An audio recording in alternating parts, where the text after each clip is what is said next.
What is up, everybody? I'd like to welcome you to our channel. This is the Steel Trap Mind Show, our show. I'm your co-host, Andrew Carter, alongside my other co-host and girlfriend, Jennifer Bolton. And anyway, this is our channel. This is the content we're going to be putting out. And basically what we're going to be looking at, our main focus is going to be topics in the investing world with stock market, finance. That's basically sort of my wheelhouse, what I'm the expert in. And then Jennifer over here, she's really into health, really into biohacking. So we're going to kind of have that, that combined approach where we, do the yin and yang, look at both the health and the wealth topics. So we're really excited to kind of showcase, all of what we've researched, all the knowledge we've acquired. We basically feel, so much of the content that's put out, it's trite, it's already been said. So we take a little bit of a different approach because with our topic we're putting out, we're putting several hours of research into each topic, right, making it, topical, making it fresh. Yes, and we look at competing viewpoints of the topic. We really dive in, but then we want to present things in a positive way because we feel like that's what's missing. That it's always, the news line's always negative, and there's always something positive. There's always a way to make a positive impact. So we always end each episode with action steps. Mm-hmm. And not just positive, but we want to look at what's new, what's the kind of next big opportunity. I really want to look at, what are opportunities that are happening. Kind of, give the viewers some ideas at home. If you're watching whatever news source, any mainstream news, they're not gonna have that light bulb go off or give you, business ideas. And really everything is gonna be negative. So we want to, enlighten you guys. We don't want to add anything to your plate. There's a lot of stress and anxiety in the world. We're not going to add to any of that. No. We're taking topics that generally I'd say they're pretty dry. Yeah. Health articles, and even I love to read Wall Street Journal, Seeking Alpha, all these publications. And I think it's the most exciting thing in the world, but I get to most people it comes off as just dry. It's academic, pedantic at times. So we really want to make our content entertaining, make it accessible to every viewer.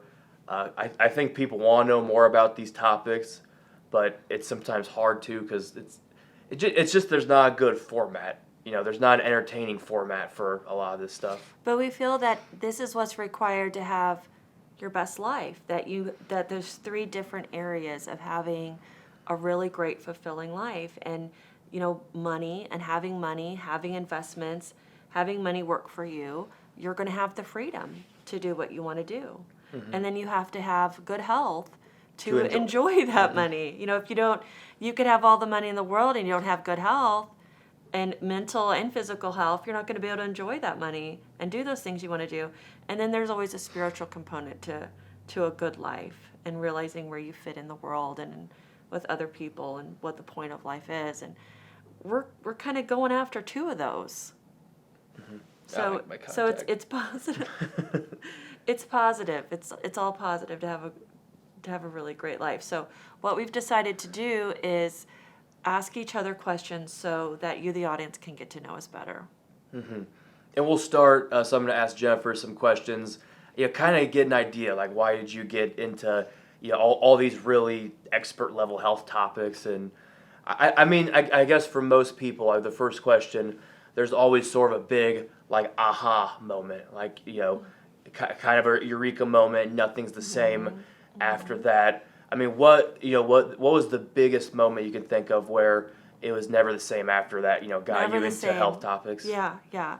So I was educated at Purdue in chemistry. My grandfather was a chemical engineer and had me doing math several grade levels ahead of everyone. So I had this math aptitude. And so I went and did, got a degree in what's called the hard sciences. Mm-hmm. Okay. Then I'd always had this interest in health, and got a degree in biology at just IUPUI down the road here. Okay. IUPUI down the road for people in Indiana and who knows. Okay, so I did that, and then I had a little girl who was really sick, and they put her on a lot of medications, and I just, there's just something deep inside. I just felt like that there was more, that there was something else. There was just something else, and I decided to throw down everything I thought I knew.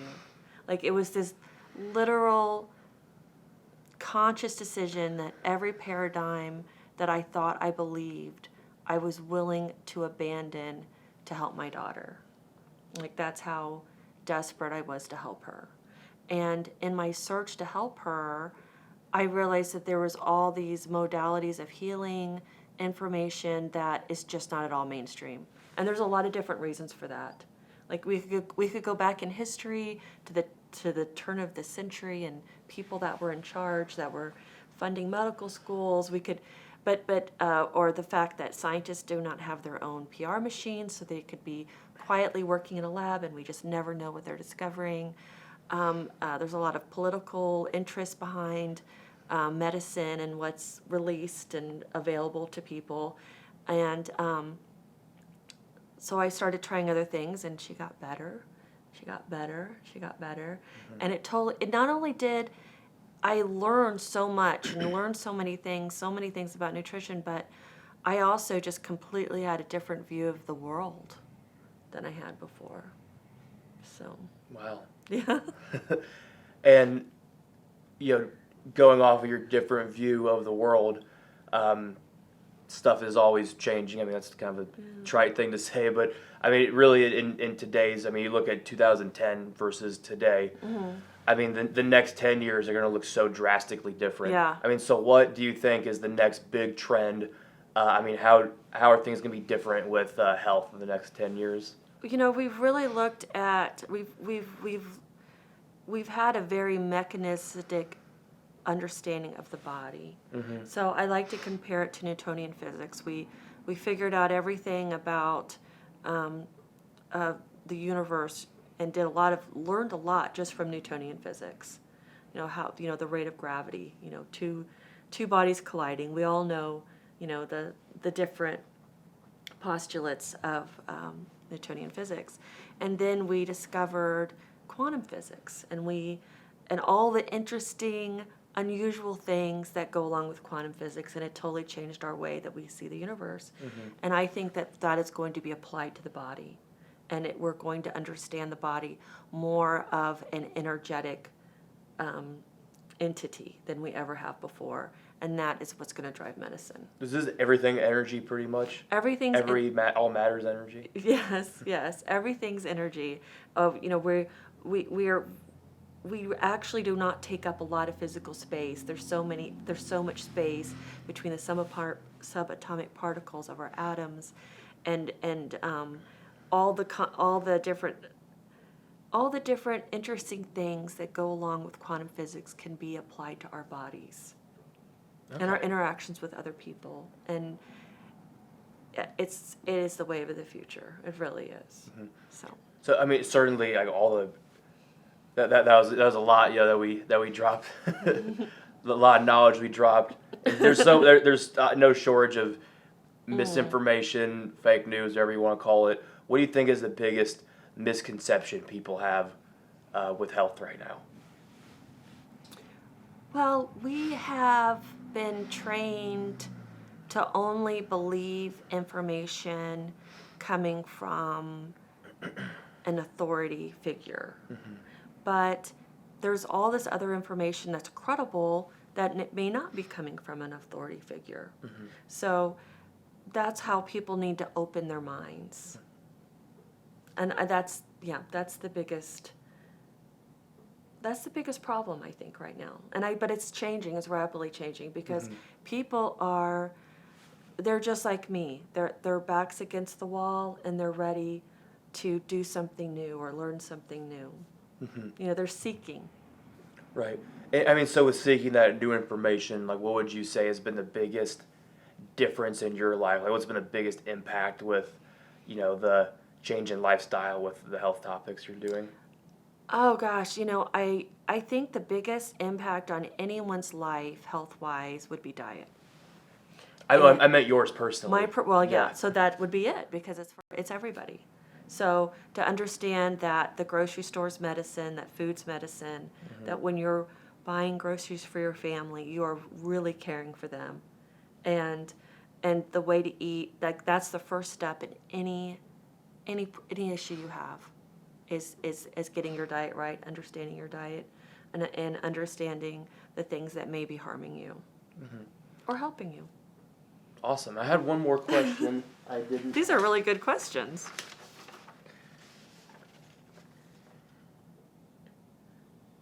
Oh, and these are actually your questions. Well, you're on the front page. Here we go.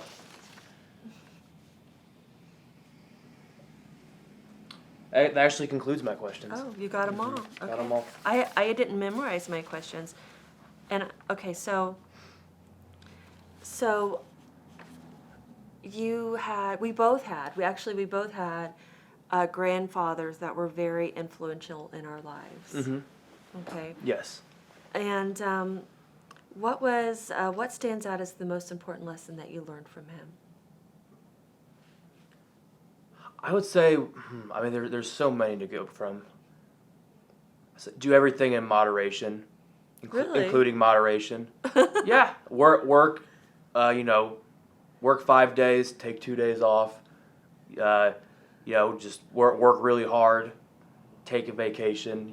Always having balance, being present. But yeah, I really just the moderation. I'll go really hard at something, like really hard, and then I'll kind of I won't back off, but I'll kind of like go on autopilot a little bit at that point. I think that's kind of the best approach. Now with investing with finance, there's so many. I would say probably the best lesson, don't cheap out on like important things you need, whether it is whether it's a car, power tools. It's better to buy like really suits, buy really nice things of really good quality, make them last as long as you possibly can. That's really good advice. Yeah, you're gonna save more money in the long run. You're gonna have nicer things. If you're always buying cheap stuff and you're cheaping out and then it's breaking or the clothes aren't as nice. So yeah, I would say just have really nice things, take care of them for the long term. That was the best financial advice I got. Really? Yeah. That's really good. Maybe not the best, but that's the one that stands out. So, what was the moment that you realized you wanted to be a performer? So, for who doesn't know, Andrew's also a stand-up comedian. And actor. An actor. Mm-hmm. I don't know if there's no one moment. It's just, you get on stage, you get behind a camera, and it just felt natural. I just thought, this is for me. You genuinely have fun with it, and I'm not as nervous as I should be. And so I would say the first time I got on stage, the first time I got behind camera, kind of like when I'm doing it, I'm just completely absorbed in the present moment. Everything else, all their problems kind of fade away. Nothing else comes into my mind but the performance and what I'm doing in that moment. I really enjoy it. And I want to have as much of it as possible. Well, it's almost like a meditative state, Like when you're not like a flow state. It really is. You're not nervous and things are just flowing. And I love the topics we're talking about. I will say, for the people at home who don't know, I have several passions, and it's kind of hard to merge them. So I would be reading Wall Street Journal, I'd be studying finance, and I thought, man, I should be doing auditions right now. I should be, writing jokes. And I kind of had, I wouldn't say it was like a dark place, but I had some discontentment. And I thought, well, how can I merge all these passions? And so that's really the goal is, with our channel, I like to merge my passions with entertainment, with acting and comedy. I want to merge that all with, my passions for investing with finance. I really think I can make these topics just more entertaining, more accessible, A lot of the videos you're going to look up about this stuff, guys, is going to be, like a lecture. This is not a lecture And that's you're going to listen to. That's good, because for people like I have this intense interest in health, the body, and I can just absorb it. Mm-hmm. And then when it comes to finance, it's like it's something I should know about. Mm-hmm. Everyone should. But I don't want to, if I'm looking at different podcasts or videos to watch or whatever, I don't want to choose the finance. I want to choose the health. I don't. So maybe, this show will be good. What's the thing? I mean, and we're doing, the YouTube series. So it's a little bit. I think it has more entertainment aspect to it than a podcast, because it has, graphics, camera, performance. So I think there's more we can do with it. Yeah. Mm-hmm. So your grandfather was a successful banker. Yes. Yes. Mm-hmm. How did he influence your interest in finance? Yeah, so growing up, first off, he was just a saint. He was the one who got me into the investing and the finance Mine was topics. a saint too. Yeah, so I wish grandparents never died, man. I know, grandparents are earth angels. Yeah, mine was a saint too. But he was really big into investing, and when he retired, he was more successful. He made more money just, investing in stocks, following the stock market. And so he would watch CNBC every day as a kid. He babysat me for several years, and that was all he had on was the stock market channel. And I didn't know what the hell it was, because I just am bad with numbers. I retook every math class, but you see the ticker tape going across the screen and all the stock quotes, and it made no sense. I thought it was, when I was a kid, you're 10, 11 years old, you play video games all day, you think everything is stupid. So you're just cynical about everything, but I got older, and I kind of went back to the fresh perspective, and just immediately, I got it. I was like, wow. I'm seeing, I retake every math class, but I'm seeing the stock symbols go across and the price is changing, and I could almost cerebrally understand it some way. It's that's kind of how life works. My sister really struggled with math. I wasn't really good with math, and my sister struggled. And she would, in college, I tutored her all through math, and just pretty much tutored her every class, and now she manages $5 million budgets for a company. So, it's almost like your Achilles heel ends up being your strength later on. Right. Well, I still can't do calculus. I still can't do trigonometry, but I'm not needing to do that with Hey, I've forgotten calculus. It's so unuseful. I've forgotten it. Right. So, what makes you feel that you're qualified to give people advice? I've been studying these topics several years, probably going back to 2014 was 8 years ago now. Mm-hmm. Yeah, so 8-9 years. Yeah. I have a great track record with it. My percentages usually beat the market averages every year. I'm beating the Dow Jones by anywhere from 8 to 10%. And I wasn't even. I was doing it passively, because I had I've had a day job. I was in sales for so many years. But it was really a side hustle I was doing. But I put so much time into it, so many years. At this point, people come to me for any advice they have, with their investments or, what to put their money into. Mm-hmm. So I feel very, I feel like a very credible source. I can understand it in a way I think most people don't. Yeah.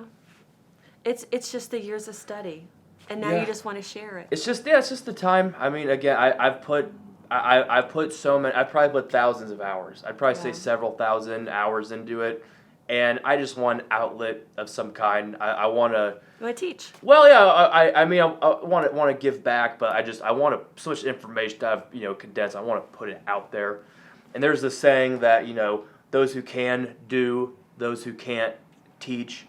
But I think that the ones who do it best, they teach and do. I don't believe the whole of those that can't teach. I don't. Well, when I was in college, I had professors who, this one professor was he worked with, I think, one of the biggest accounting firms, KPMG. He worked with this firm for 20 years, and then he's a professor. And then, I think one of the number one equity traders in the world was a professor there.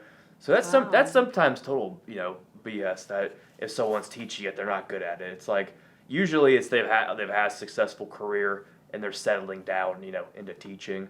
But no, I mean, yeah, you're right. That I don't know. That's not always. That's probably not true most of the time. Yeah, I don't know if I agree with that. Yeah. Mm-hmm. So we are a couple. Yes. And we've been together for 2 years. Why do you think this works with us? Like we're kind of an odd couple, in some ways. I'd say unconventional. Yes, unconventional. Yeah.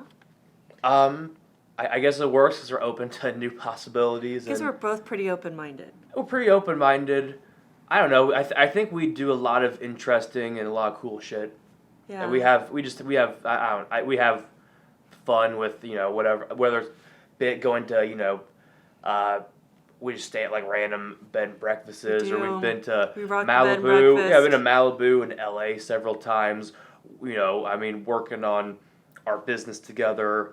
I think it works too. You're so supportive of my endeavors, what I'm doing.